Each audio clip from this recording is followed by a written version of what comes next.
Saludos, así que estamos contentos porque nos hemos dejado llevar para que seamos canal de bendición para usted. Dejamos por aquí a nuestro pastor con nosotros y declaramos que esta palabra llega en el momento que usted la necesita. Bendecido.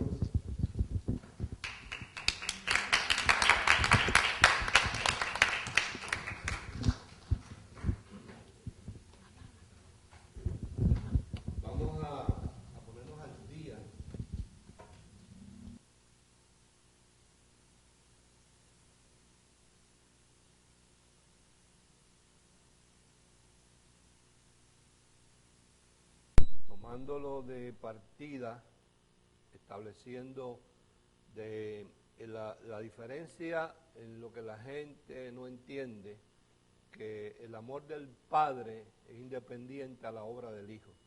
Y eso lo estuvimos viendo ahí en Lucas 15. Lo estuvimos viendo en Lucas 15 en la parábola que se conoce como la parábola del Hijo Pródigo. Y estuvimos viendo también allí de que Dios se ha ocupado a través de toda la palabra de la Biblia de enseñarnos sombras de la gracia. O sea, que en muchos lugares está un poquito oscuro, un poquito oculto, pero ahí está, el Espíritu Santo está ahí listo para ayudarnos a ver la revelación de lo mismo, entendiendo que el propósito final de Dios desde antes de la fundación del mundo era el establecimiento de la gracia, el misterio escondido. Y ahí vimos como en la analogía esta del que se conoce como el hijo pródigo, este muchacho, uno de los hijos, el menor, se va de la casa, es desobediente, es desobediente, muy desobediente, lo malgasta todo. Y finalmente vuelve en sí, el Espíritu Santo lo ayuda a volver en sí, regresa a la casa del...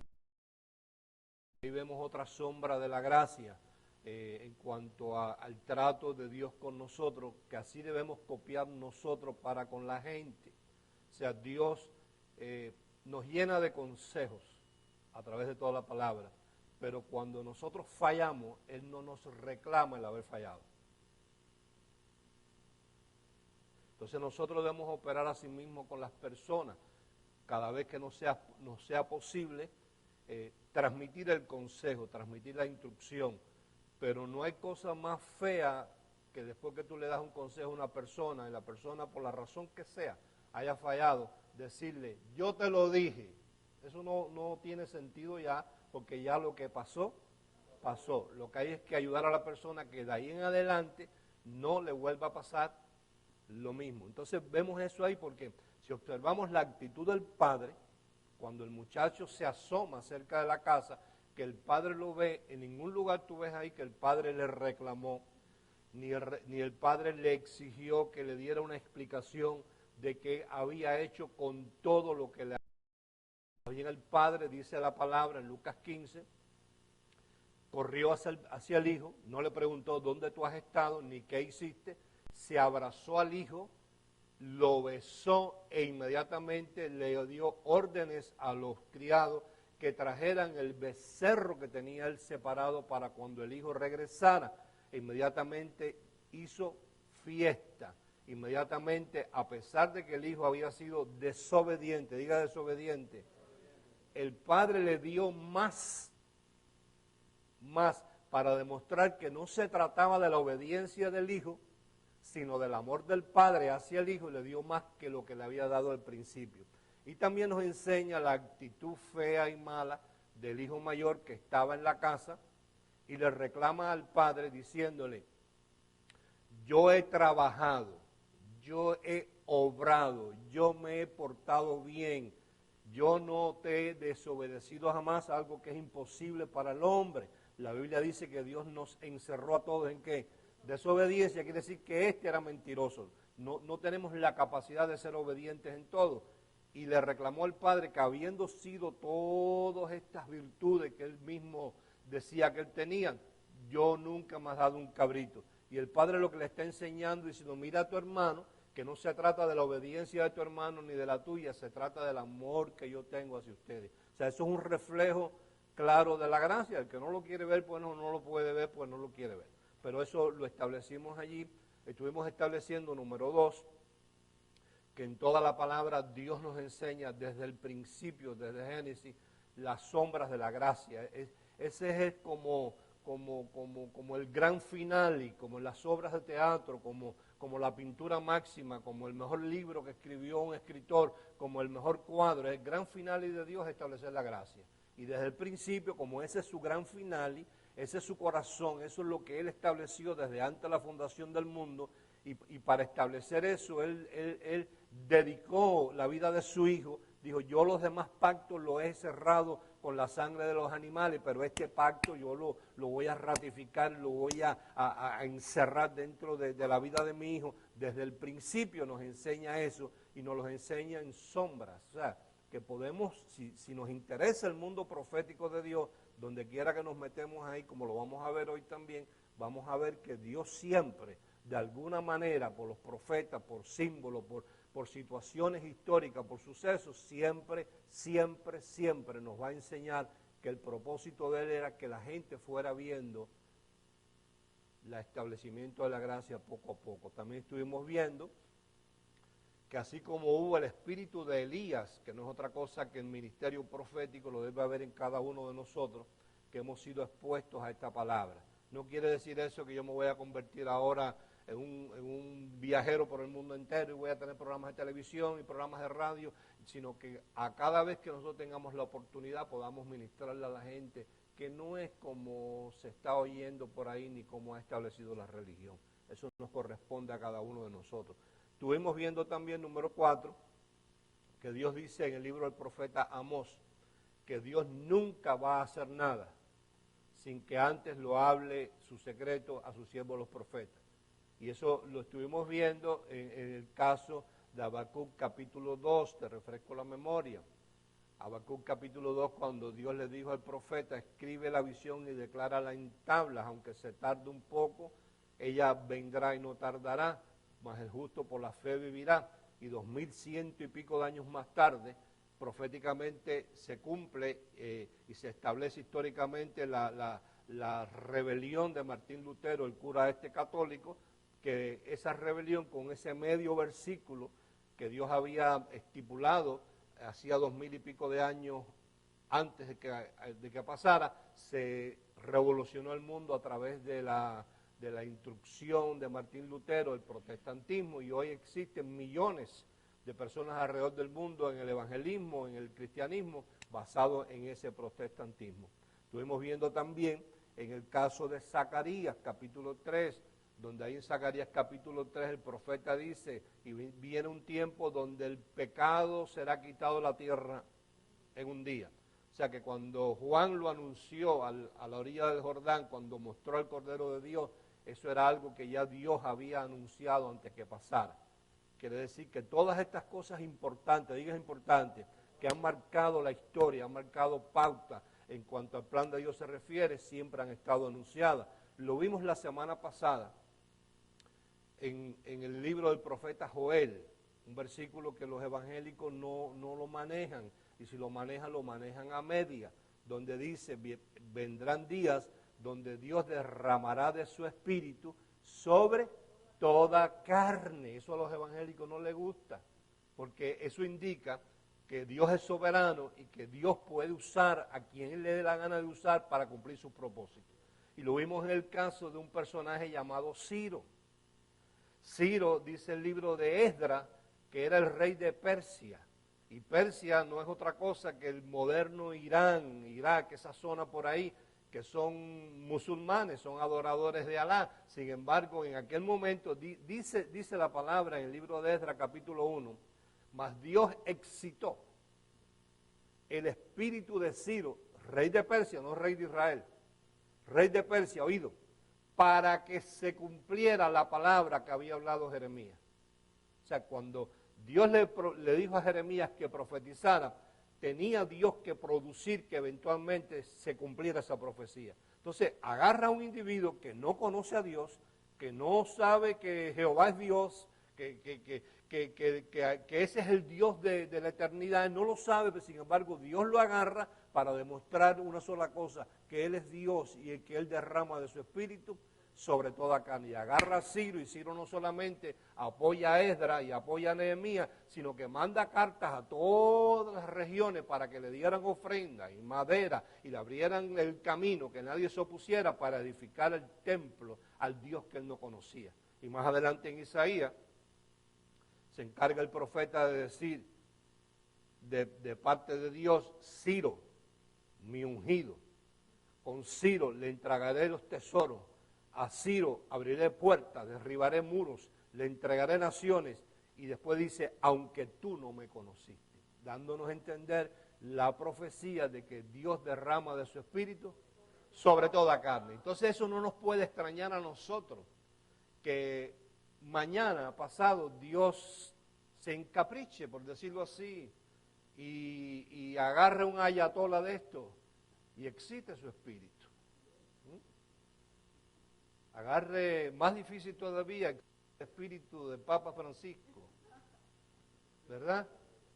Porque si excitó el espíritu de Ciro, y si está ahí y tú lo crees, puedes creer lo otro igual, ¿viste? Y que entonces nos asombremos que de momento haya un personaje de esto importante, mundial, que sean los dirigentes de millones de personas que estén en otra línea de pensamiento, y de momento ese individuo, sin él saber lo mismo que está hablando, porque ha sido como hipnotizado de parte de Dios, empieza a ministrarle el misterio escondido a toda su gente. Eso no nos debe asombrar. Por eso uno tiene que estar tranquilo y hacer lo que uno le corresponde hacer, y más nada que eso. Entonces, eso lo vimos cumplido ahí en Hechos capítulo 2, verso 17, donde Jesús había encargado de decir: el que cree en mí, como dice la Escritura. Y cuando hablamos de Escritura estamos hablando de los evangelios hacia atrás, porque ya la parte de los evangelios hacia adelante no pertenece a la palabra Escritura con letra mayúscula, pertenece a las epístolas de Pablo. Epístola es una cosa, Escritura con letra mayúscula se entiende que es de los evangelios hacia atrás, lo que corresponde todo a ese pacto de la ley. Pero entonces dice Jesús: el que cree en mí, como dice la Escritura, de su interior correrán ríos de agua viva. Y ahí mismo explica el escritor, hablando del espíritu que habían de recibir los creyentes, porque todavía él no había sido glorificado. Quiere decir que era necesario primero que él muriera y después fuera glorificado, para que el Espíritu Santo hiciera morada y se fuera derramado en toda carne, como lo había dicho el profeta Joel. Quiere decir que si vemos ahí, nos interesa el mundo profético, vamos a ver que todos estos eventos importantes que han marcado la historia, no estoy hablando del evento de que se casó la reina de España con el rey de Francia y todo el mundo va a ver las noticias, a ver cómo se casaron. No estoy hablando de esos eventos, estoy hablando de eventos importantes que han marcado la historia de la humanidad. Entonces, lee tú conmigo hoy en 2 Corintios capítulo 5.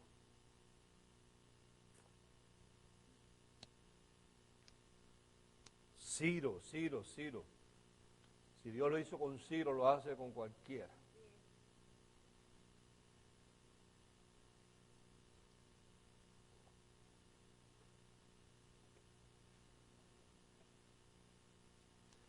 Segunda de Corintios capítulo 5.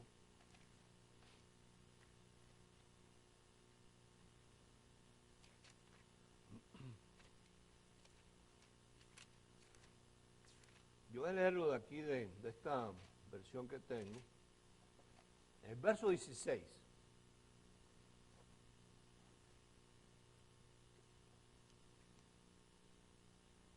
Verso 16.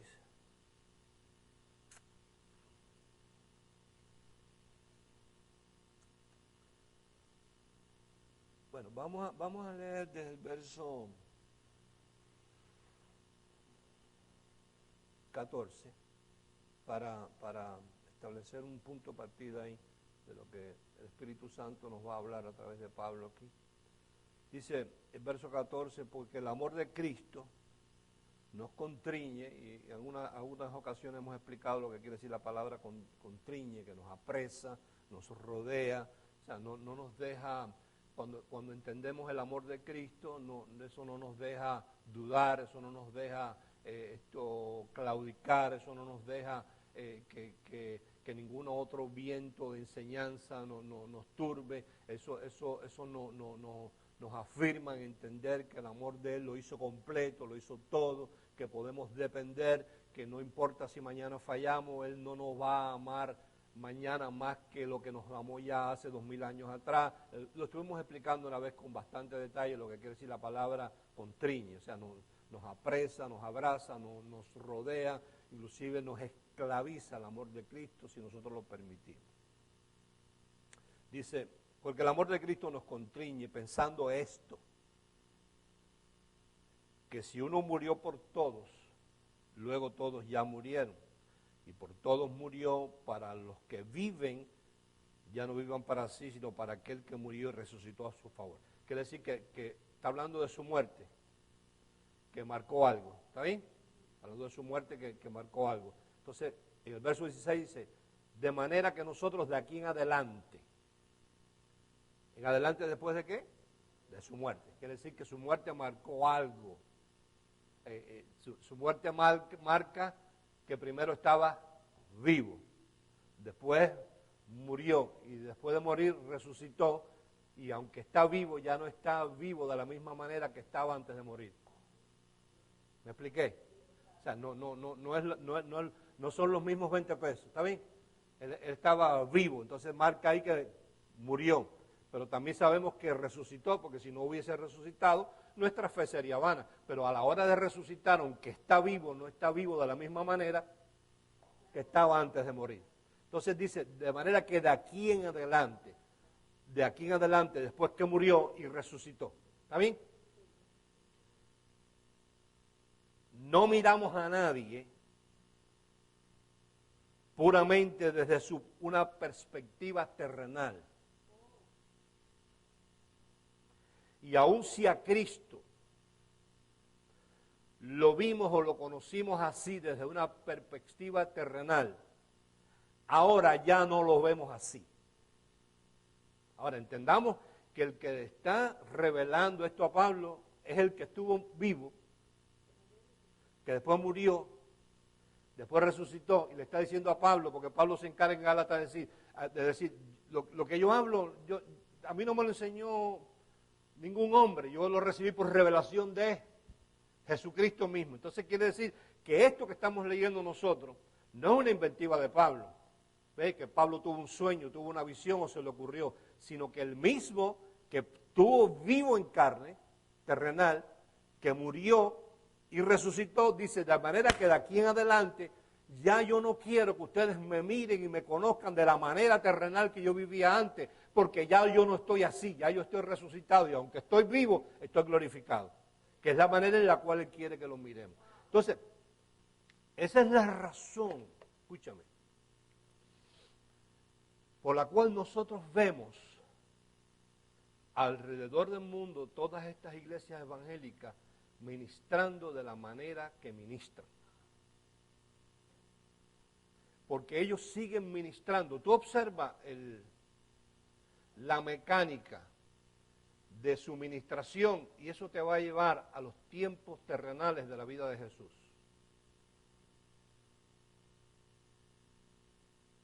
Entonces, cuando Jesús estaba vivo, Él físicamente se acercaba a la gente y le ponía las manos y oraba por ellos. Ya hoy en día no lo hace. Cuando Jesús estaba vivo, Él les reprendía demonios a la gente, que a veces se confunden con traumas o confusiones que la gente tiene en su mente, ¿no? Y a veces los predicadores también se confunden en eso porque no tienen el conocimiento este. Entonces tú observas el mecanismo y la administración de hoy en día de todas esas, casi todas las iglesias evangélicas, cuando tú lo observas, una vez al mes o todos los domingos, comiendo el pan y el jugo, diciendo que es el cuerpo y la sangre, eso te lleva ¿a dónde? Allá. Cuando tú los observas metiendo a la gente en el charco de agua, en el bautisterio, ¿dónde eso te lleva? Allá. cuando tú observas a esta gente amenazando cada domingo al que está allí, de que si fallaron esa semana por cualquier razón, es que están en pecado y le ministran pecado a la gente, lo están llevando a vivir allá, porque dice la palabra que de aquí en adelante ya el pecado dejó de ser, lo arrancó de la tierra en un solo día. Entonces cuando vemos el mecanismo de cómo funcionan todas estas iglesias, es sencillamente por una razón, que ellos siguen funcionando, imitando, siguiendo las pisadas del maestro, las huellas de aquel que estuvo vivo, pero que aquel que estuvo vivo dijo, ya yo morí, ya yo resucité, y de manera que después de resucitar, de aquí en adelante, ya yo no quiero que ustedes me miren así, sino me miren como el resucitado.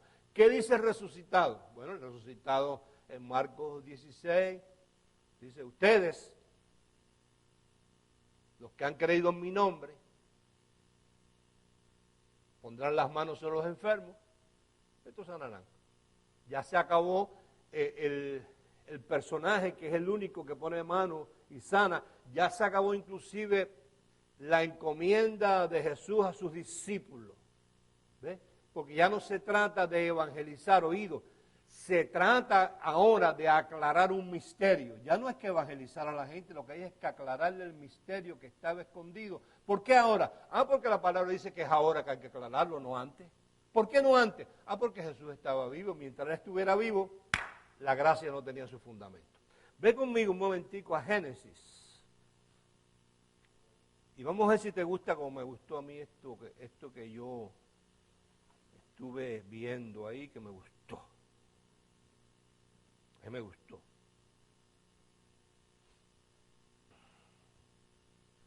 Génesis capítulo, ¿cuál era el capítulo? 37. Yo fui muy rápido, ¿no? ¿Verdad? Estuve bien. Dime, ¿estuviste bien, padre?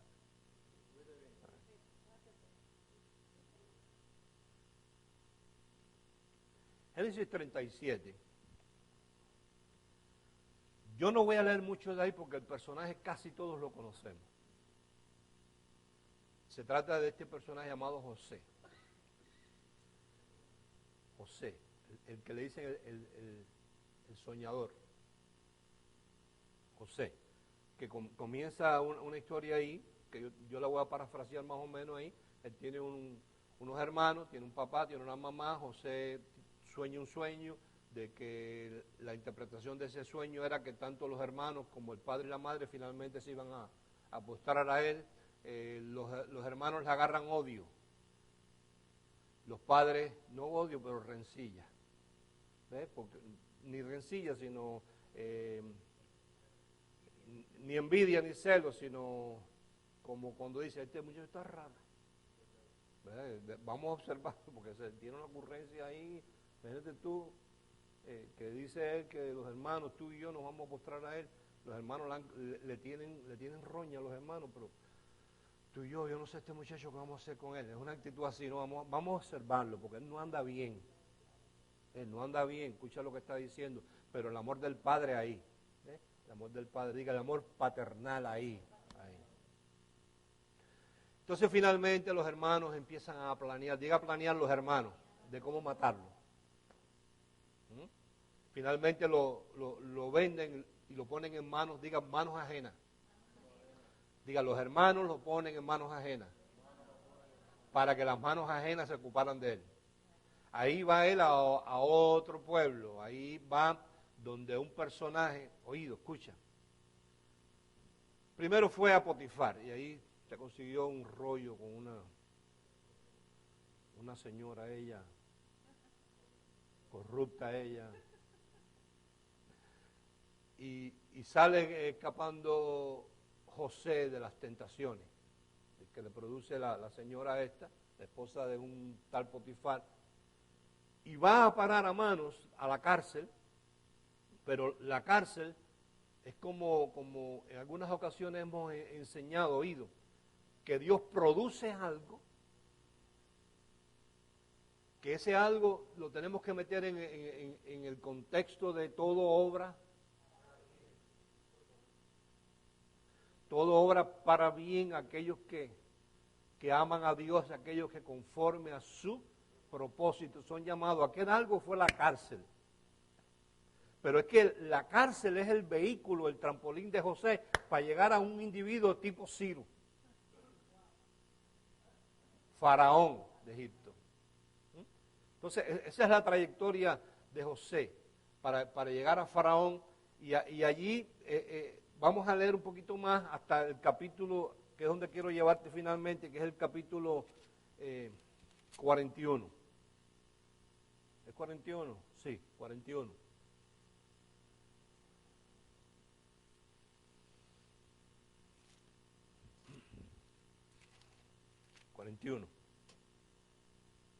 Bueno, y allí, para el que no lo sepa, José interpreta unos sueños que tuvo el faraón, que los brujos del faraón no habían podido interpretarlo, y Dios pone en gracia, en favor a José con el faraón, que en ese momento es el dueño de todo, y va al palacio y se queda allí con el faraón, y el faraón ve la clase de personaje que es José, Dios lo pone en gracia, y entonces en el capítulo 41, verso 38 en adelante, vamos a leer unos pedacitos, para poderte llevar donde quiero llevarte.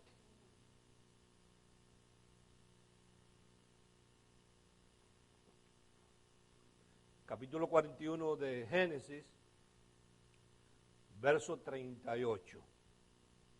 Dice, y dijo Faraón, este es el dueño de los caballitos, el papá de los pollitos, Faraón. Y dijo Faraón a sus siervos, ¿acaso hallaremos a otro hombre como este, en quien esté el Espíritu de Dios? Este es Faraón hablando. O sea, este no es un sumo sacerdote de la tribu de Israel, de cualquiera de ellas, ni de Judá. Este es el Faraón de Egipto, el hombre de las pirámides, el hombre de la serpiente, el hombre de los 1000 dioses.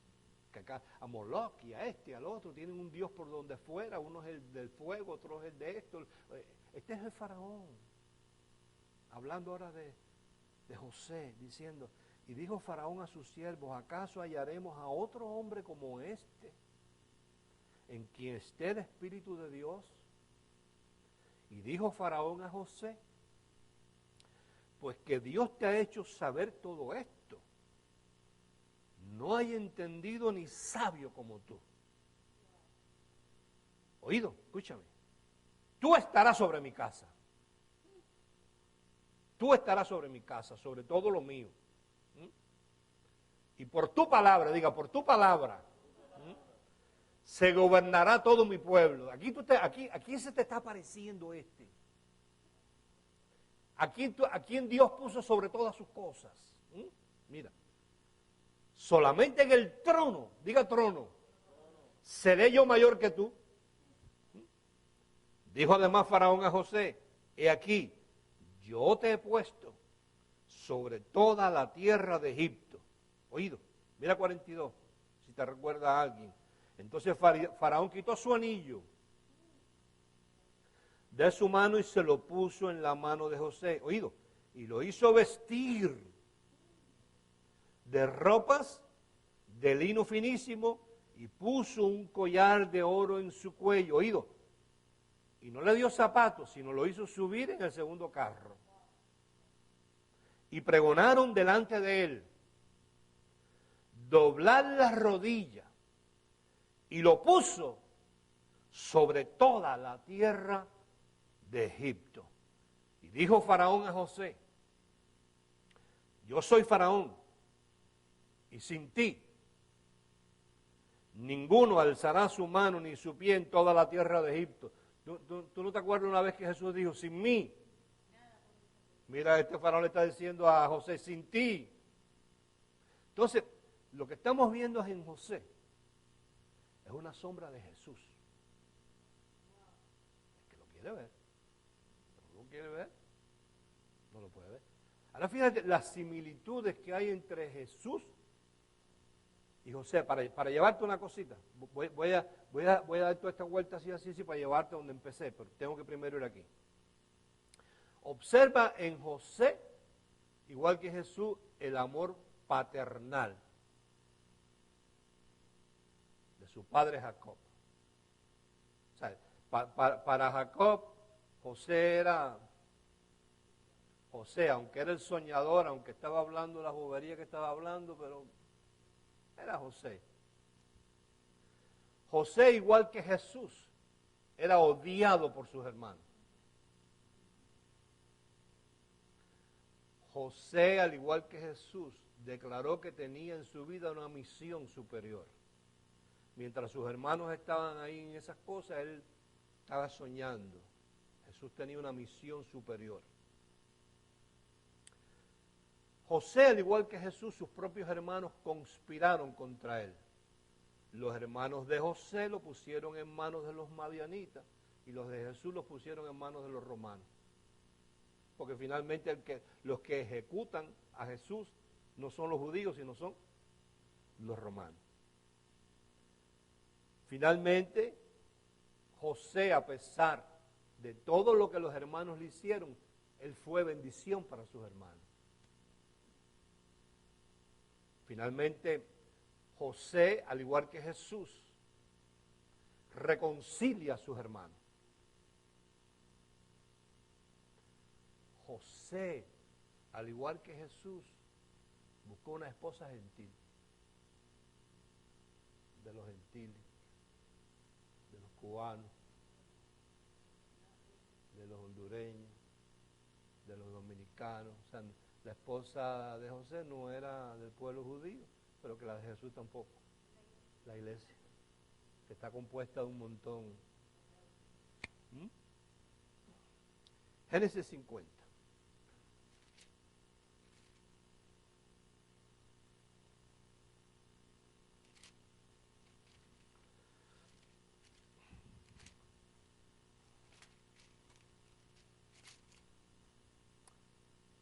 Antes de llegar ahí, vamos a leer otra cosita que me dé pie.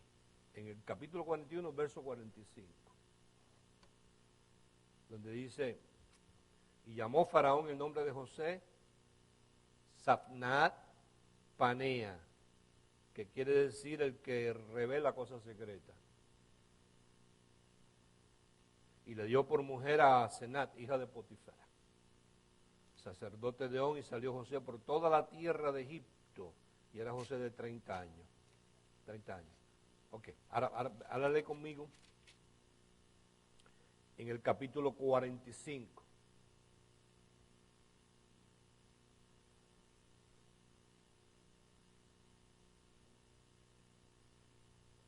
A todo esto los hermanos de José no están ahí.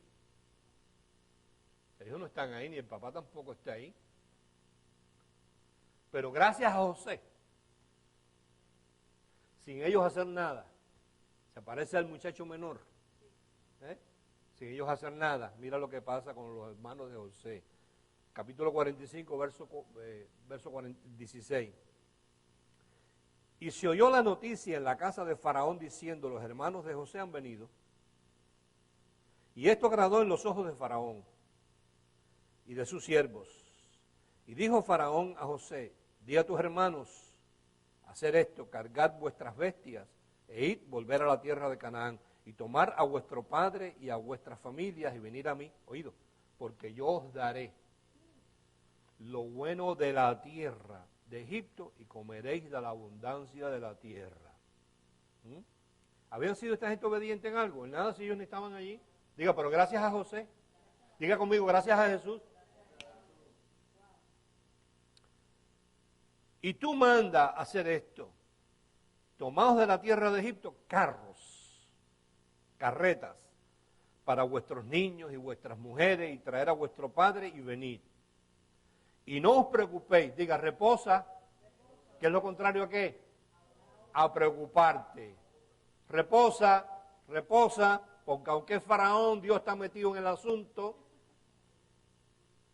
No os preocupéis por vuestros enseres, porque la riqueza de la tierra de Egipto será vuestra. ¿Qué te parece eso? ¿A quién le había dicho esto Dios anteriormente? Abraham, Isaac y Jacob. Mira, dice, y lo hicieron así los hijos de Israel, y les dio José carros conforme a la orden de Faraón, y les suministró víveres por el camino.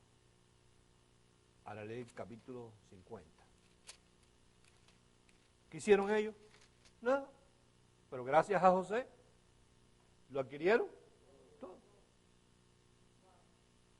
Capítulo 50, verso 20.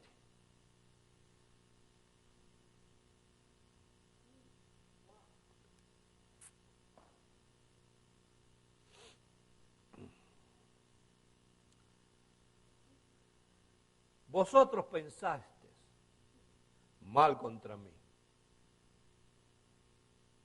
mas Dios, diga Dios,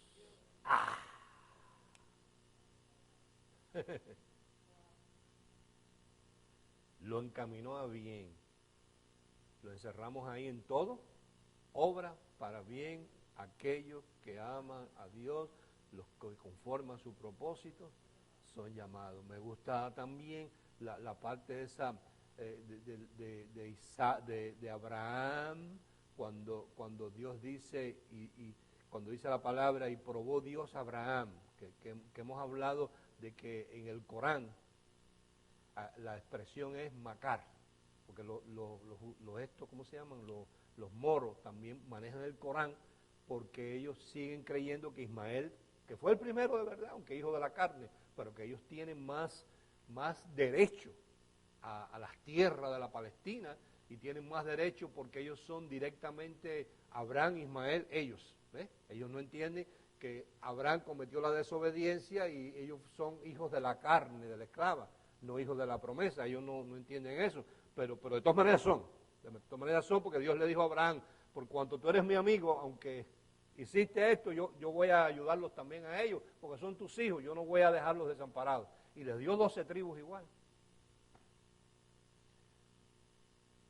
Cuando Dios entonces le hace el macar a Abraham, o sea, el macar quiere decir que Dios, Él, produce algo que muchas veces no es entendido por nosotros, no es satisfactorio, no nos alegra, pero que es necesario que eso pase para que esto, como el que juega billar, que hay algo que se llama carambola, que lo que quiere es meter la bola a 5, pero le va a dar a la 11 para que la 11 venga y meta a la 5. Pues esto de Abraham fue una carambola. O sea, Dios en un final, si tú lees el pasaje bíblico, vas a ver que ni estuvo en el interés, ni estuvo en sus planes, que Abraham finalmente matara a Isaac.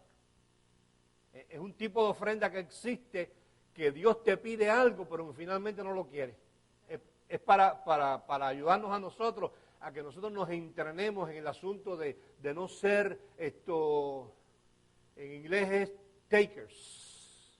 Hay gente que desarrollan de ser takers, de siempre estar tratando a ver a quién araña, a quién le quitan. No son givers. ¿Ve?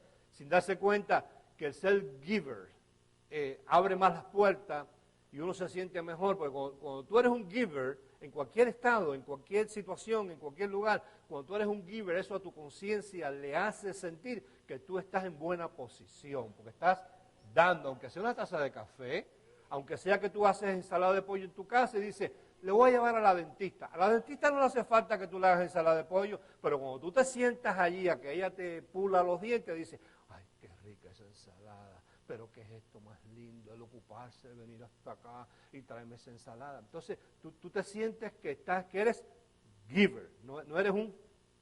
Porque hay gente que siempre están viendo a ver qué arañan. Se me fue el mensaje, tú ves, por culpa tuya. Diga, be a giver. Dador. Eso desarrolla tu conciencia, y en cuanto a Dios más todavía, porque tú lees la historia bíblica, y Dios nunca tuvo en planes que Abraham matara a Isaac. Dios no quería eso. Dios lo que quería era entrenar a Isaac. Que Isaac se entrenara en el sentido de ¿Qué carajo? Si total, yo no tenía hijos ni podía tenerlo y yo estaba viejo y Sara era estéril y me dio y si finalmente lo quiere se lo doy porque él me lo dio y es de él más que mío. Y si me lo da, mañana me da unos imaguas, me da 2 o 3 de un viaje. Esa era la actitud que Dios quería de Abraham. ¿La logró? ¡Claro que la logró! ¿Qué hizo Dios con eso? Patriarca, padre de todas las naciones. Entonces, vosotros pensaste mal contra mí, no importa. Mas Dios lo encaminó a bien para hacer lo que vemos.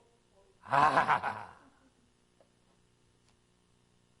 sea, hay cosas que pasan que uno tiene que estar en reposo y tranquilo diciendo, yo veré que esto no termina así. Esto va a terminar bien. Cool and dandy. Va a terminar todo bien. No se ve así.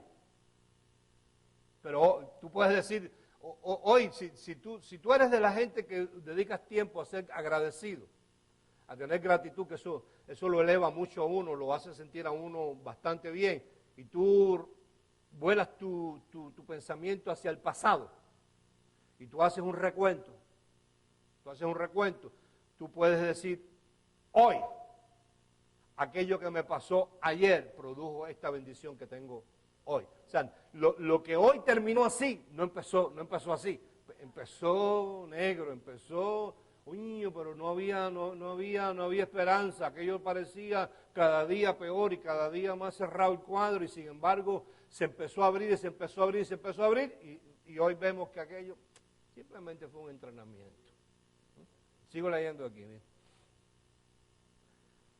Dios lo encaminó a bien para hacer lo que vemos hoy, para mantener en vida a mucho pueblo. Ahora, mira el 21, que aquí está el mensaje. Ahora pues no tengáis miedo, yo os sustentaré. A vosotros, observa, voy a leerlo despacito. Ahora pues no tengáis miedo, yo os sustentaré, a vosotros y a vuestros hijos. Está hablando del futuro, ¿sí o no? Ay. Así los consoló y les habló al corazón. Y habitó José en Egipto, él y la casa de su padre, y vivió José 110 años. Oído. Y vio José los hijos de Efraín hasta la 3ª generación.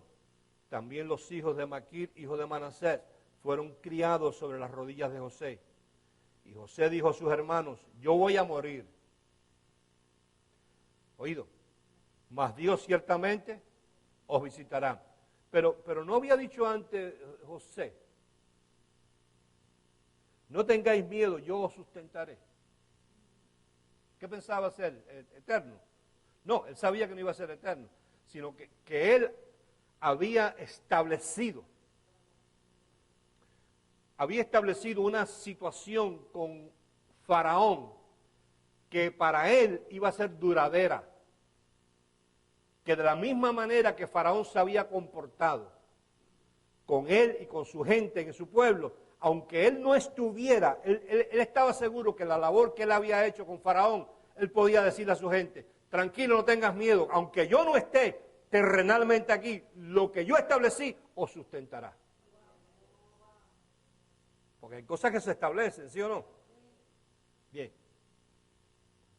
Y basado en esto dijo, ciertamente Dios os visitará y os hará subir a esta tierra, a la tierra que juró, ¿a quién? A Abraham, a Isaac y a Jacob. E hizo jurar José a los hijos de Israel diciendo, Dios ciertamente os visitará y haréis llevar de aquí mis huesos. Quiere decir que aunque él sabía que él físicamente, diga físicamente, no iba a estar, lo que él había dejado establecido con Faraón iba a ser suficiente para que su pueblo estuviera bien. Diga pero. Éxodo capítulo 1.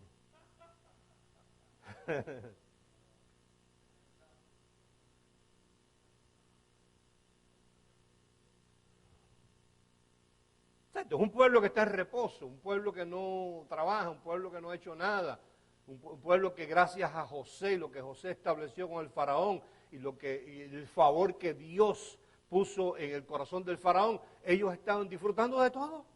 Carros llenos de todas las cosas, riquezas en abundancia. Diga pero.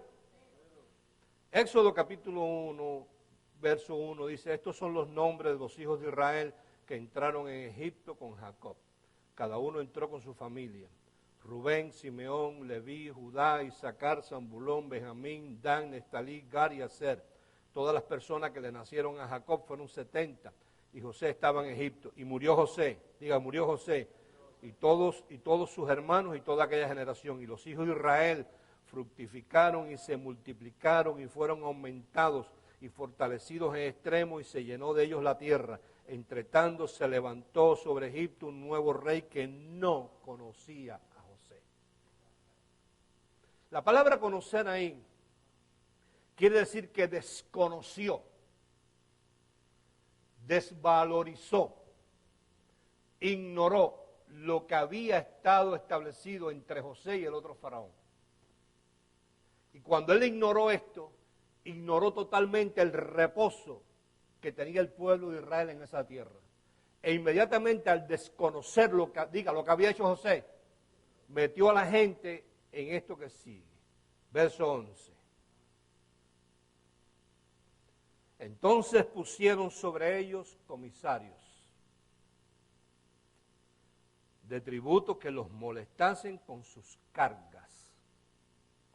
Y edificaron para Faraón las ciudades de almacenaje de Pitón y Ramesés. Pero cuanto más los oprimían, tanto más se multiplicaban y crecían, de manera que los egipcios temían a los hijos de Israel y los egipcios hicieron servir a los hijos de Israel con dureza. Diga, se fue el reposo. Y amargaron su vida con dura servidumbre en hacer barro y ladrillo y en toda labor del campo y en todo su servicio, el cual los obligaba con rigor. El mismo faraón, la misma religión, pero había una diferencia, que uno valorizó lo que José significaba. Tan pronto el otro ignoró lo que José significaba, se fue el reposo y metió a la gente en servidumbre. Termino el mensaje. José le dijo a su pueblo, aunque yo muera, yo les digo que yo sustentaré basado en lo que yo hice. Termino el mensaje diciéndote, de manera que de aquí en adelante a nadie conocemos según la carne. Y si aún a Cristo lo conocimos según la carne, ya no lo conocemos así. La razón por la cual tú ves todas esas iglesias evangélicas haciendo la maniobra y los mecanismos que hacen en sus iglesias, viviendo en los tiempos de Jesús todavía, es porque no conocen, o desconocen, o desvalorizan, o desconocen, o ignoran lo que Jesús hizo por nosotros. Una vez tú conoces eso y lo valorizas, dices, no, ¿cómo yo voy a estar haciendo lo mismo que se hacía antes que él hiciera lo que él hizo? Entonces, yo, no sé tú como dice la canción, pero esto es una sombra maravillosa de la gracia. Hay una revolución en Cuba, Lázaro, que no doy abasto para contestar los correos. Y te voy a decir cómo causó esa revolución. Un pastor de Camagüey, conocido, Bernardo Quesada, fue a un congreso a Venezuela, a Caracas. Allá un pastor de Caracas, que tenía muchos libros míos y cassette, pero no predicaba de ellos, se los regaló. Le dijo, mira, te voy a regalar esto, a ver si te gusta. El hombre fue para Cuba, y tú sabes cómo son los cubanos, que cualquier cosa enseguida, porque no tienen nada, a ellos no les llega noticia. El hombre agarró los libros, los cassettes, y le gustó, y empezó a predicar de la gracia, y hablar de Barbón, y hablar de Barbón, y hablar de Barbón, y hablar de Barbón, y la gente a estudiar, y a la gente a gustarle, y a la gente a gustarle, y un ministerio amplio, apóstol, y una iglesia bastante numerosa, pero no tan numerosa, pero la quería más grande, y con muchos pastores, retoños nuevos que iban saliendo, una obra aquí, una obra allá. De momento a este Bernardo de Quesada, no se sabe qué le pasó, vino a un congreso a Miami de esta gente de allá abajo, ¿no? De Guillermo Maldonado. Y ahí entonces el hombre, el Guillermo Maldonado, le dice, tú para pertenecer a este ministerio tienes que dejar que yo te libere. Te tengo que hacer el proceso de, no, se llama así, pro-encuentro, encuentro y post-encuentro. Donde ponen a la gente en una regresión mental. Y ahí él empieza a administrarle su brujería y su cosa y qué sé yo. Pero el hombre yo no sé qué le pasó, que llega a Cuba con el cuento, fui liberado. Entonces estos pastores dicen, espérate, quiere decir entonces que tú durante 15 años nos pastoreaste a nosotros endemoniados. Y empieza a hablar todas estas sandeces como 15 razones para ayunar. 15 razones para esto, 15 razones por qué te vas para el infierno. Entonces estos muchachos jóvenes dijeron, no, esto no va. Y lo que hay es una revolución de esta gente pidiendo material y palabra, que es una maravilla. Entonces ellos me preguntaron por un correo, ¿qué le pasó? Entonces yo dije, le pasó igual que al faraón. Desconoció las virtudes, ignoró, desvalorizó lo que Jesús hizo y no entendió, no quiso entender lo que el mismo Jesucristo le dijo a Pablo, Pablo, de manera que de aquí en adelante, ya yo no quiero que ustedes sigan haciendo las cosas que yo hacía allá, porque ya yo no estoy vivo. Yo me morí, resucité, ahora estoy glorificado. Entonces, de aquí en adelante, si a mí me conocieron terrenalmente, ya yo no quiero que ustedes me miren más así. Entonces, ¿qué le pasa a esta gente? Que a la vez que desconocen esto, enseguida meten a la gente en carga, le meten comisarios, le meten ayuno, le meten vamos a orar por ti, estás endemoniado, estilo los comisarios que el faraón le puso a la gente. Estoy ya preparando ya estamos casi, un mensaje que a mí me apasiona todos los años cuando llega esta fecha, la gente llamando, pastor, ¿cuándo es la Pascua? ¿La misma fecha siempre? No, porque dicen en una iglesia que es la misma de siempre, olvídate de los católicos, los evangélicos, busca la Biblia, ¿cuándo se estableció? El mes de Nisan, ¿qué día? El día 14, ¿qué día murió Jesús? La víspera del día 14 de abril. Ya. Y estamos ya, posiblemente ya la semana que viene empecemos a entrar, porque a mí me apasiona, ojalá podamos entrar este año, no solamente en la parte maravillosa de esa revelación de los panes, sino ojalá podamos entrar en lo de las copas, que eso es una maravilla. El año pasado no tuve permiso para entrar ahí, vamos a ver este año, ¿está bien? Así que bueno, trajeron dinero.